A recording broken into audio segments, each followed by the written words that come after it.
Hello, and welcome back to Alice Talks Football for what is only going to be a quick live stream, but we're going to talk about that emphatic win versus Liverpool yesterday. I'm so gassed. I'm so excited. Bosh. Klopp having a meltdown, calling the reporter fat, which is just, he's rattled. Absolutely brilliant. But Bruno Fernandes gave a fantastic speech. I want to talk about what Bruno Fernandes has said.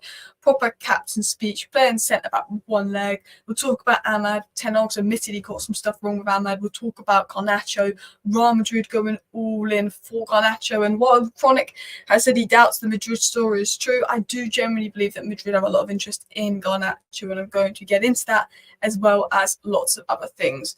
But I don't think Garnacho will go anywhere, but I do know that Real Madrid are interested in him. I do want to dive into that story because it was said by Paul Hurst about a month ago that Real Madrid were interested in Garnacho. I think with Mbappe coming in, I don't know what their priorities will be, but Real Madrid are big fans of Garnacho. And Florentino Perez, according to Spanish sources, wants to meet Alejandro Garnacho when he travels to Manchester on April 17th, and he wants to sign the winger for Real Madrid. We know that Paul Hurst, incredible outlets, have confirmed Real Madrid's interest in Garnacho, but I think Garnacho would probably look to stay at United at least one more year to further his development, as it's going well under Eric Ten Hag. I know he's from Spain, I know he's a Madrid boy, I know he's a Ronaldo lover, but he loves Manchester United. You can tell when you watch Garnacho play how much he loves Manchester United. So I don't see him going anywhere. Maybe next summer is when you see something happen for Garnacho, because I believe there might be 100 million release clause or something.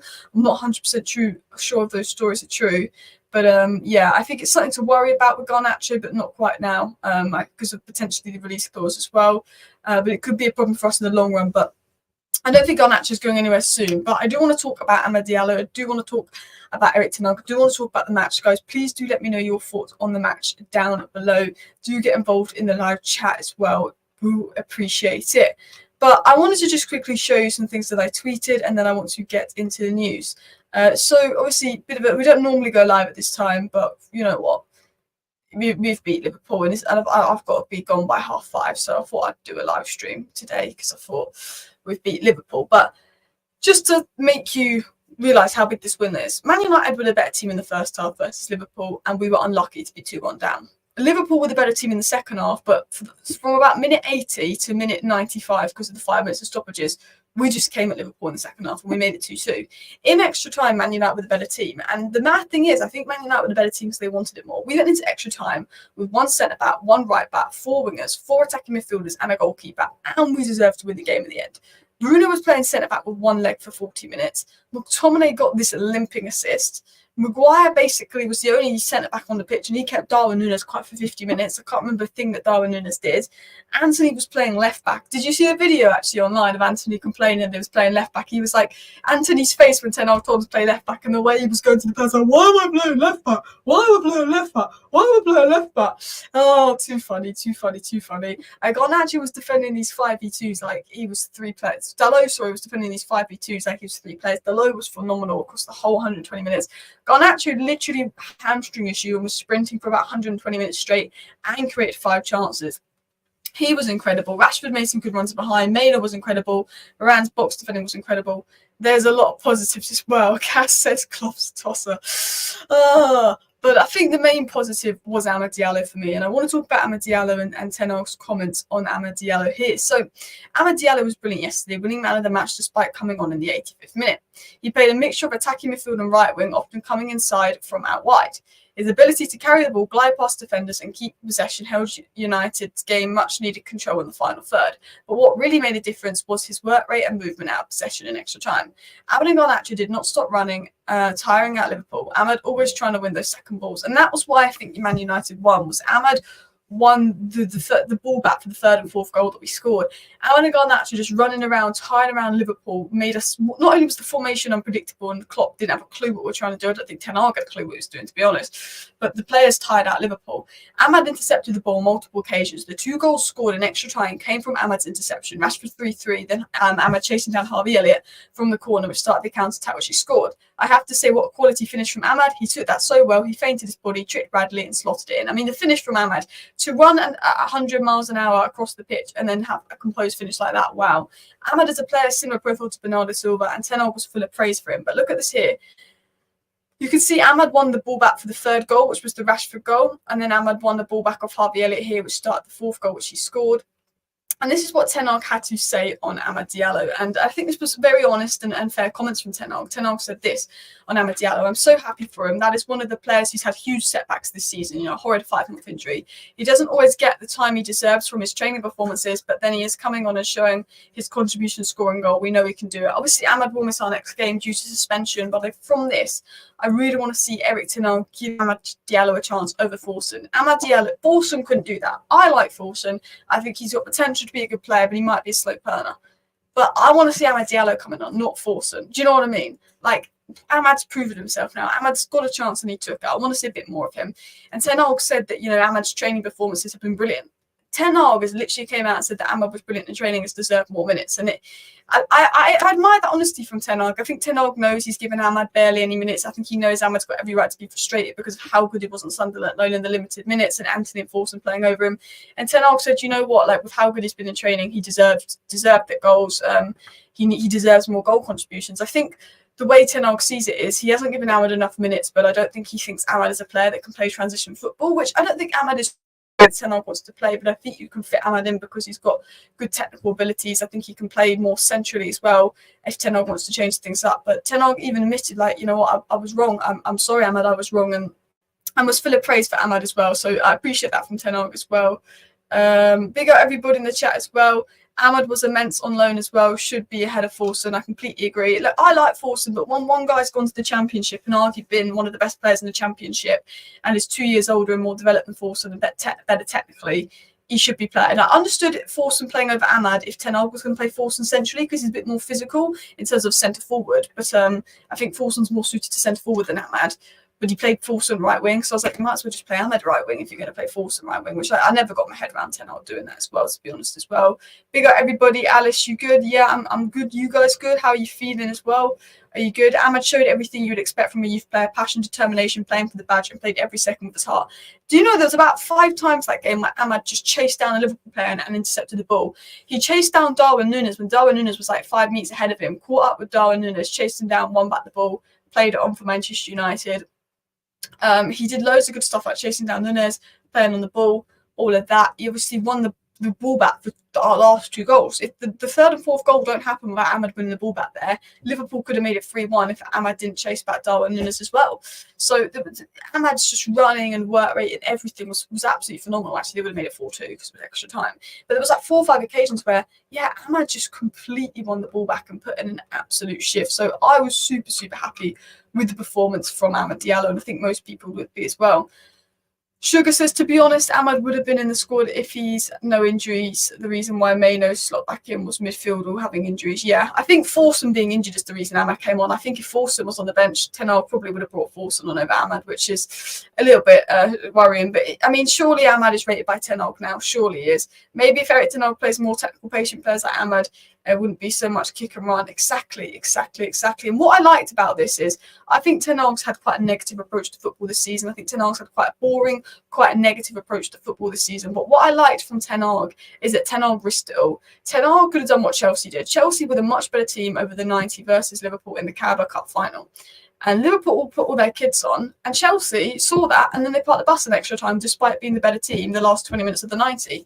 Man United ended the 90 better. Man United, the last 10 minutes of the 90 minutes were phenomenal. We ended better, and he could have put Willy Cambualo and he could have parked the bus versus Liverpool. But Ten Hag went, you know what, we're going to go for this. We're going to play this risky attacking football. I've got nothing to lose. And we went 3-2 down in it, and I thought, oh, this is going to cost us maybe. But I like that Ten Hag threw everything at it. I feel like we wanted it more, and as Alex said, we wanted it more. We threw everything at it. Ten Hag didn't play safe. Ten Hag could have done what he did versus Manchester City and go 1-0 up and park the bus the full game, but we didn't in the end. And when it was 2-1, and we were lucky that Liverpool didn't make it 3-1 with the amount of 3v1s, 4v1s, 5v2s they had. But those last 10 minutes, Ten Hag threw everything at it, and he got 2-2. And when it was 2-2, he could have put Cambualo and he could have put some more defenders on, and we could have gone for penalties. But he thought, you know what? I threw everything at it. We've made it 2-2. I'm here to win this game. I'm not here to play penalties. And I love that from Ten Hag as well. I absolutely love that from Ten Hag as well. Best give us Vinny Jr. if they want Garnacho. We will get into the Garnacho story as well. Big up everybody in the chat as well. But I was so happy that Ten Hag just sort of ran and threw everything at it as well. Your lads just need to buy into the passion, and Ten Hag will be fine. We were soundly beaten yesterday. I'm off to watch the other channel, the Macca video. Happy to be here. Big up El Scouser in the chat. I think Man United wanted it more, and that's something that I've not been able to say a lot, because I think Liverpool have probably been the mentality monsters this season in terms of comebacks, turnarounds, the kids winning the cup final. And I think Man United's mentality this season has been weak, and I was being a bit negative about the mentality at half time, because I thought, well, 1-0 up, we actually played quite well in the first half. We bottled it. Liverpool 2-1, and then the whole second half Liverpool were dominant. Liverpool could have put the game to bed, made it 3-1, and then the last 10 minutes of the second half, Ten Hag risked it all. We just came at Liverpool. They weren't expecting that. Maybe they underestimated us. We made it 2-2, and I thought in extra time we're the better side. I think we had our highest XG we've recorded in the game this season. We really attacked Liverpool. We really caused problems, and I think the win was deserved in the end. And I'm happy with United, but I'm most happy with the mentality and passion shown from United this season as well. No way is Nacho going to Real. I love this club. I think Garnacho loves Man United. I don't think Garnacho would leave Man United this summer. I think he's so early in his development. He's a regular starter at United. I do think if Garnacho starts playing really well next season, he could be a threat. Real Madrid could be a threat, depending on what Real Madrid's approach is and who they want, because Real Madrid have always had an interest in Garnacho. Real Madrid is Spanish. I think Garnacho is a Real Madrid fan. Man United is the club Garnacho loves, but he grew up a Real Madrid fan. He grew up a Ronaldo fan. So I do worry about Real Madrid, not this summer, but next summer, particularly if he has a release clause. I think that's going to be one to worry about. Like, I see Meno forever at United, but because Garnacho, I know he plays for Argentina, but he's from Madrid. He's from Madrid. We know that he supported Madrid as a kid, even Ronaldo fan. He might want to follow that Ronaldo path as well. But yeah, we'll talk about Garnacho in a second. Alex, has been ages since I saw that level of effort and passion from us. Exactly. I just see that.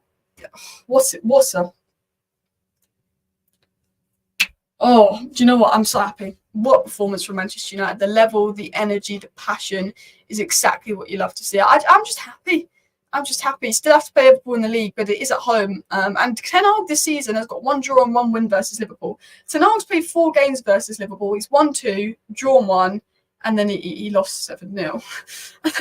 But Ten Hag's only lost 1 out of 4 games versus Liverpool, so we actually don't have that bad of a record. Just the 7-0 kind of feels like 4 losses in 1. Do you know what I mean?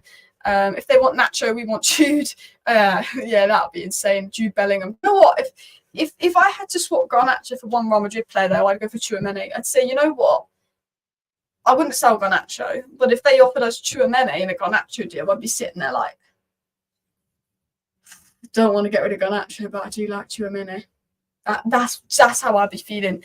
That's how I'd be feeling. I do want to get into Bruno Fernandes's comments as well. I don't think Garnacho's going anywhere, but Real Madrid do generally have an interest in Garnacho. That's not to mean that Garnacho will leave, but it is to just say that Real Madrid do generally have an interest in Garnacho and they want to meet him. And Paul Hurst has said this, Spanish sources have said this. I think Garnacho won't go anywhere this summer, but I do think, like Ronaldo, there was a few seasons when we thought, yeah, Ronaldo will go. If Garnacho continues on in his development, he might. If Real Madrid want Garnacho, it just shows how good Garnacho's been. I don't think he'll go anywhere this summer. I think he loves Man United. I'm not saying that Garnacho's going to leave, but I do think if Garnacho continues developing at this rate a couple of years down the line, I think Real Madrid is one to just think, Anyway, continue on. 61 likes, guys. 300 people watching. Let's go for 100 likes because we got a massive win yesterday. But I want to get into Bruno Fernandes's comments. So first of all, I want to get to Bruno Fernandes's comments on Amad Diallo, and then I want to get to Bruno Fernandes's post-match comments. So Bruno Fernandes said this on Amad Diallo. He said, "When you do things right, you get a chance, and what is yours comes to you.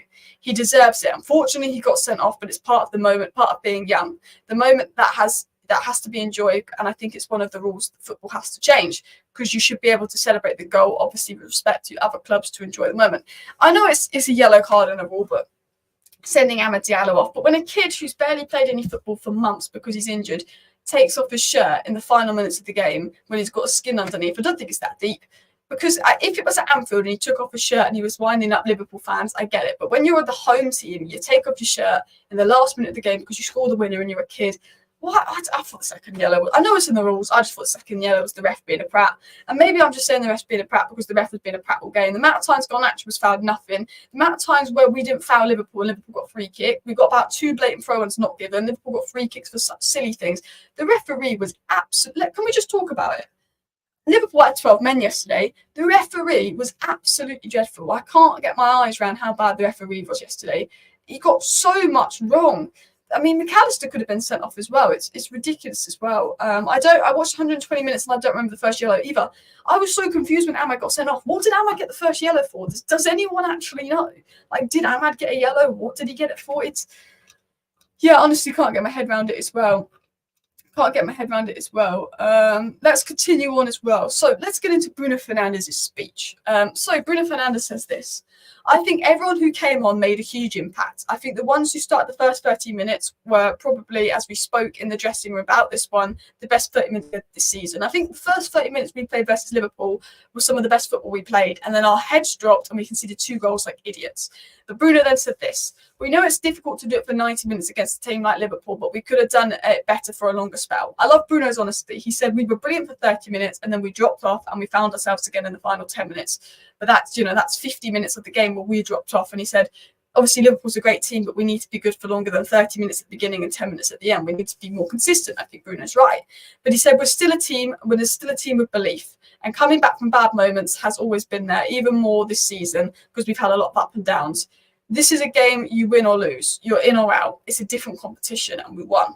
Bruno said, like I said, the first 30 minutes were amazing. And here Erik ten Hag said we should get back and have the composure to get on the ball and be brave ourselves. And I like that ten Hag said that to Bruno. Be brave. Ten Hag told the players, be brave, get on the ball, don't be scared.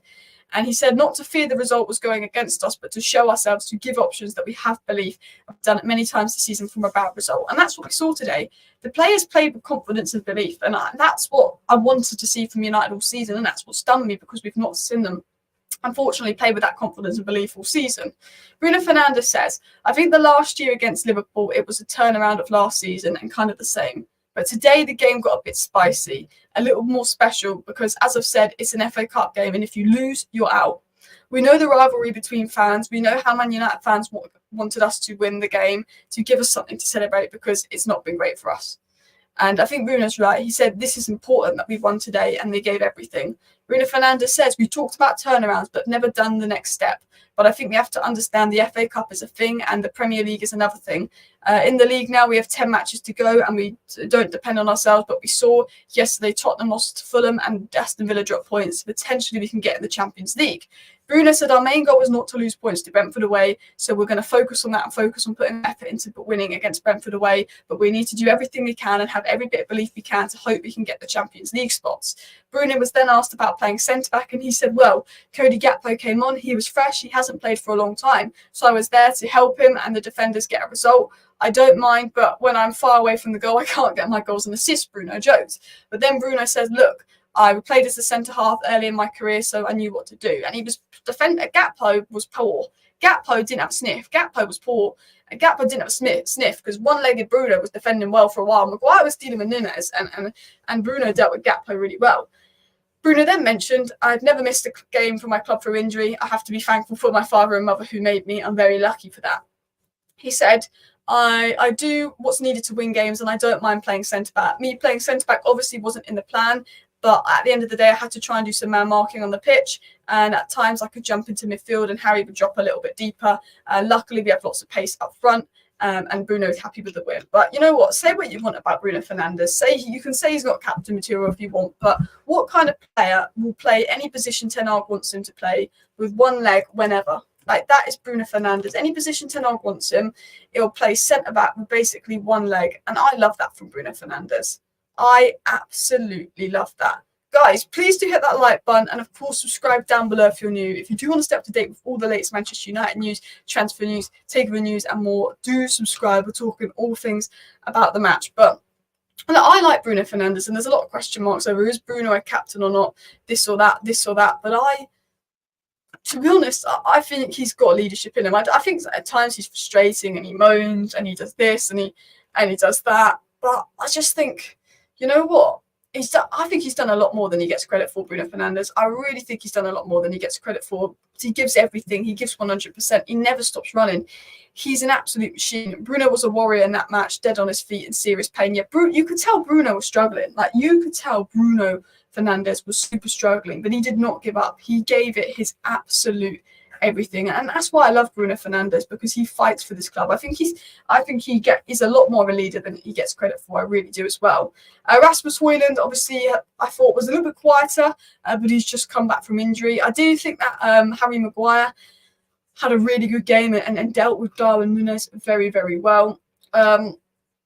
Yeah, I mean, I just look at this and I think, how has Maino not been picked by Southgate? I can't get my head round how Maino's not been picked by Southgate. I really can't as well. I really can't. Imagine if Klopp only wins Carabao and finishes third in the PL. Hopefully we've derailed their season and started ours. Hopefully. I think Liverpool win the Europa League. I think I think there's some difficult teams in Europa League, but you'd expect over two legs Liverpool to win the Europa League as well. You can question Bruno's execution at times, but never his attitude or mentality. 100%. Big up everybody in the chat. There's no way Forson should be starting ahead of Ahmad. The quality's there, you see it. Yeah. Forson in the future may be better than Ahmad, but not right now. Forson is 2.5 years younger than Ahmad. Ahmad's got more experience. Ahmad has done more in his cameos. Yeah. I'm happy about it, but Kobe Lad needs the rest of summer. To be fair, part of me doesn't want Maino to go to the Euros. Maino, for me, should go to the Euros, but if he doesn't go to the Euros, selfishly, I would be quite happy, because I think, well, that's perfect. He'll be nice and ready and fresh for next season as well, because I do think we've often struggled post-Euro seasons, like with Ollie. Yeah, but we did really well post-World Cup. Do you remember that run we went on for about 2 months post-World Cup? It was probably the best run we went on in Ten Hag as well. Why would Madrid choosing Garnacho and Mbappe's going there now Vinicius? Well, Garnacho, Mbappe, Vinicius, maybe it's like what they want to do for their front three, because Garnacho can play left or right as well. One thing I loved is that, I've slated the players' mentality at times. I've said, the players giving 100% this or that. I've questioned a few things at times, but I have to say the players gave everything today for their manager. The players gave 110% for the manager, and that was brilliant. Yeah, Klopp shaving the journalists. Klopp was rattled as well. The biggest television audience of the year in the UK across all channels watched ITV's live free air to coverage Man United win versus Liverpool yesterday, with a peak of 8.6 million tuning in as the game went into extra time. 8.6 million people watched the game. I mean, Manchester City probably got about 50,000 viewers on their game versus Newcastle, and they were probably on Newcastle. 8.6 million. Man United breaking records. Man United versus Liverpool is always the biggest fixture. It's always a record-breaking fixture, isn't it? City could only break the 1 million view mark if they're playing a big side. It's crazy. It's crazy. Bruno, Anthony backline was top tier. It's mad to think that our back four was the low right back, Bruno centre back stepping into midfield, Maguire centre back, and Anthony left wing back as well. It's so weird when you look at our back line as well. Klopp is a walking mean. I mean, Klopp is a class manager, but sometimes when he loses, him and Arteta particularly, when they lose, yeah. If Kobe goes, he's just going to train while Southgate leaves him on the bench anyway, which is true. The thing is, it's mad, is Kobe Main is what England need, because England only have Rice that can play as a 6 because Calvin Phillips is crap and Henderson's finished. You've got Maynard that can play as a 6 and play as an 8. No one else can. Conor Gallagher can't play as a 6. Curtis Jones could maybe play as a 6, but he's not a 6. Harvey Elliott's not a 6. James Ward-Prowse isn't good enough and not a 6. When you're actually deep it, Kobe Maynard is probably what England need, especially because he could be back up to Rice but also play with Rice. But, Southgate's not got the brains for that. City are very boring to watch. But effective, yeah. I think Liverpool are a better team to watch than City, but City have probably been more effective than Liverpool in recent years. I actually prefer the brand of football that Klopp plays to Pep, in my opinion, as well. Klopp has no class, making excuses, saying they played too many games. I mean, look, we won it because we had more energy in extra time, and we were more up for it, and maybe that's because Liverpool had played midweek. So there was elements of that, but do you know what? It was Liverpool's game to win when they went 2-1 up, and they didn't. And that's the first time Liverpool have been 2-1 up and not won, because they didn't have the fight as well. It was also said today that, according to iPaper Sport, Man United are believed to be open to selling a number of stars, including Scott McTominay and Harry Maguire, in order to raise funds for the squad. They believe that while Scott McTominay and Harry Maguire have had a decent season for Manchester United, they are sellable assets, and that's what I like. I think that Harry Maguire's had a good season. I think Scott McTominay's had a good season. But are they the standard for Man United winning the league? No. Scott McTominay and Maguire, decent Premier League level players. Yes. Can you win the league with them? No. And what I like is that Ineos have sort of said, you know what? They've had good seasons, so we're actually going to be able to get money for them this summer, and they're not good enough to take us where we want to be. They're good enough for now, or ish, but they're not good enough to take us where we want to be. And I like that from Ineos. Ready to cash in on big stars. I think Scott should go, but I doubt club will get rid of him after these goals. I think he's good as a super sub outlet. and he's a good option to have off the bench. And especially because they're probably Eriksen, Amrabat, and Casemiro are going to go. 3 midfielders are going to go. They might be reluctant to let Scott go, but Scott isn't good enough to start for United, and we know that. He's great as an outlet off the bench. He has good games here and there, but as a regular starter, he's just not quite good enough. And that's the truth on Scott McTominay. He just doesn't have, he's got too many limitations to, play a certain style around him. He's great off the bench. He's great with 20 minutes to go. He's unpredictable. He can put in a shift. He's a good bench player, but we want someone that is such a good starter that almost, Bruno Fernandes comes the bench player. Or do you know what I mean? That we want, like, our best midfield three is Casemiro, Maino, Bruno. We want to sign 2 midfielders that would challenge Maino and Bruno and Casemiro. We want to sign someone that puts Casemiro on the bench, because Casemiro is a better DM to have on the bench than McTominay. We want to challenge someone that could potentially put Bruno on the bench. I'm not saying that Bruno's quite good and it'd be hard to get Bruno on the bench, but I think that's what I mean by the levels we want to see at Manchester United. Guys, please do hit the like button and, of course, subscribe down below if you're new as well. I've got a few other bits and bobs to get into before I wrap what is going to be a quick live stream up, because I've just got loads and loads to get sorted and loads to do. But I think Bruno Fernandes' speech at the end of the match was absolutely incredible, and I was super happy with that speech as well.